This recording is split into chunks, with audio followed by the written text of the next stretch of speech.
She was a city girl with zero ranching experience, a career in radio, and a life that made perfect sense. Then one phone call changed everything. She walked away from corporate America, moved on to a Wyoming ranch she barely knew, and built something hundreds of thousands of people couldn't stop watching. But behind every viral video was a woman quietly carrying more than the cameras ever showed, a dying stepfather's legacy, the brutal reality of ranch life, and a marriage that would very publicly fall apart. This is the story of Erin Galloway, and it's far more complicated than it looks. Erin didn't grow up dreaming about cattle or crops. She was a city kid, building a career in corporate radio advertising, polished, fast-paced, and a long way from anything resembling a ranch. That's where she met Mike Galloway in 2007. He was the on-air DJ, she was selling advertising, and the two hit it off immediately. They married a year later, and life was moving exactly the way they'd planned. Mike had climbed all the way to vice president of programming, overseeing 17 radio stations. Erin was thriving in sales. Between the two of them, they had nearly 2 decades of corporate experience and absolutely no reason to walk away from any of it. Then the call came. Erin's stepfather, Gilbert, who owned and operated a ranch just outside Gillette, Wyoming, was getting sick. Diabetes had caught up with him, and he couldn't manage the operation on his own anymore. Their hired hand was leaving. Erin's mother, Rita, was dealing with her own health problems, so she called Erin and asked if they'd be willing to come out, just for the winter, just until they could find someone else. It was supposed to be temporary, a favor, a few months at most. But that's not how it played out. Nothing about arriving on that ranch was glamorous. 2 people who had spent their careers in air-conditioned offices and radio studios were suddenly responsible for livestock that had no idea their new caretakers had no idea what they were doing. Gilbert had handed his animals and his entire livelihood over to a couple of complete city slickers, and the weight of that wasn't lost on either of them. They did what anyone in survival mode does. They hit the books, literally. They tracked down a copy of Beef Cattle for Dummies and studied everything they could find. Websites, manuals, anything. The plan was simple. Give it 1 year, then decide whether to stay or go back to the life they'd left behind. That first Wyoming winter was brutal. The learning curve was steep and the mistakes were real. But when spring came and the first calves arrived, something shifted. There was something about this life, raw, unfiltered, and completely unpredictable, that pulled them in deeper than either expected. When Gilbert passed away in 2012, walking away was no longer even a conversation. They had started a family on that land. Erin's oldest daughter, Mackenzie, had been born there. The ranch wasn't just a job anymore. It was a legacy they had silently committed to carrying forward. By 2017, the ranch was running, the family was growing, and Erin had developed a passion for something that would quietly change everything again: local food. She wanted people to understand where their beef actually came from, what went into raising it, and why it mattered. So they did what any former radio broadcasters would do. They grabbed a camera. The first video was simple: 4.5 minutes of feeding cows, shot with no grand plan behind it. They posted it to promote their local beef business and didn't think much more about it. Within 24 hours, they had 1,500 subscribers to a YouTube channel they hadn't really meant to make. Then it kept going. By the next morning, the video had racked up 25,000 views and 15,000 subscribers, and almost none of them were local. The audience was global.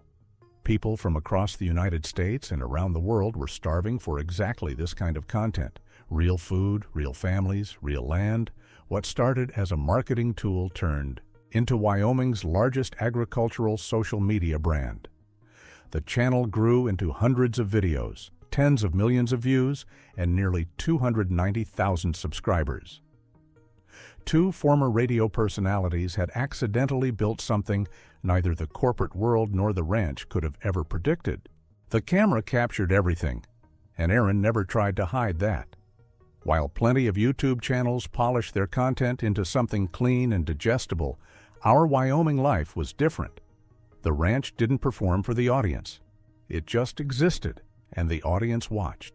That meant the hard moments made it in, too. Droughts that forced brutal decisions about herd size. Long Wyoming winters that tested every resource they had. The constant financial pressure of keeping a small ranch profitable in an industry that doesn't forgive much. None of it was softened for the sake of views. Then in April 2025, Erin filmed herself trying to revive a newborn calf that hadn't made it. Her grief was completely visible. No script, no edit, just a rancher doing everything she could and coming up short. When it was clear the calf was gone, she told her viewers plainly that losing animals is inevitable, that it never gets easy, and that the only thing you can do is keep moving. The comment section filled with thousands of messages from people who felt every second of it. That rawness is what built the audience's loyalty. They weren't just watching a ranch. They were watching a real woman carry real weight in real time. And that connection was about to matter more than ever. For years, the channel had been built around two people. Mike and Erin were a team, on the ranch, on camera, and in life. Their audience had grown up watching them navigate everything together, from brutal Wyoming winters to building a business from the ground up.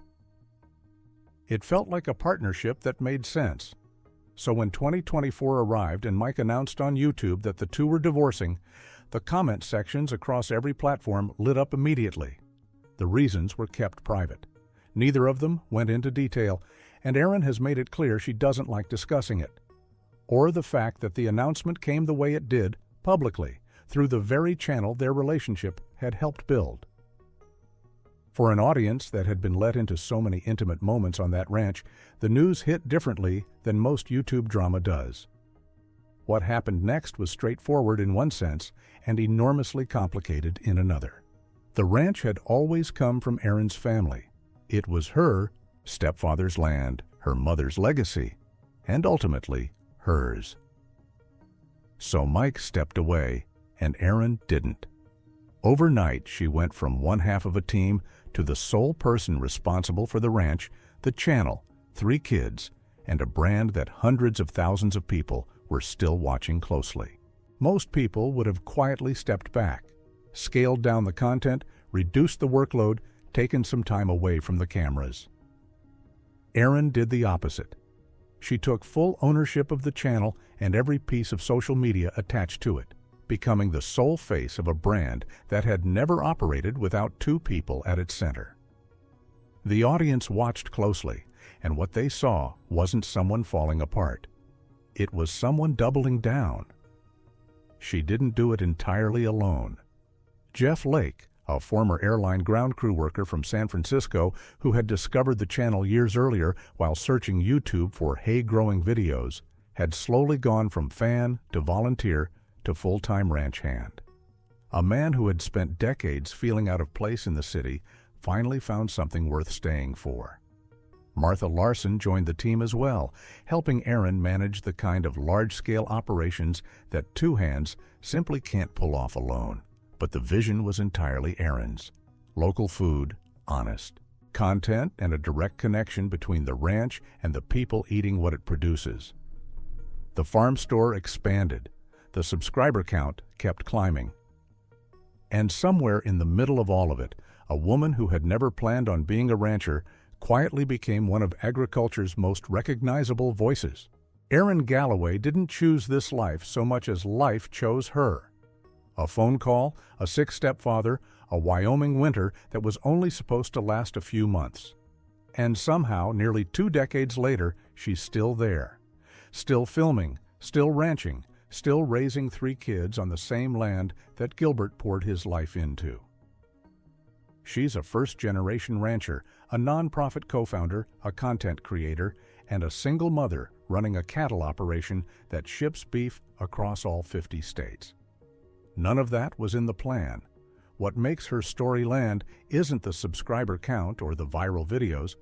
It's the fact that she never pretended any of it was easy. The losses made it in. The hard days made it in. All of it did. And somehow, that's exactly what nearly 290,000 people keep showing up to watch.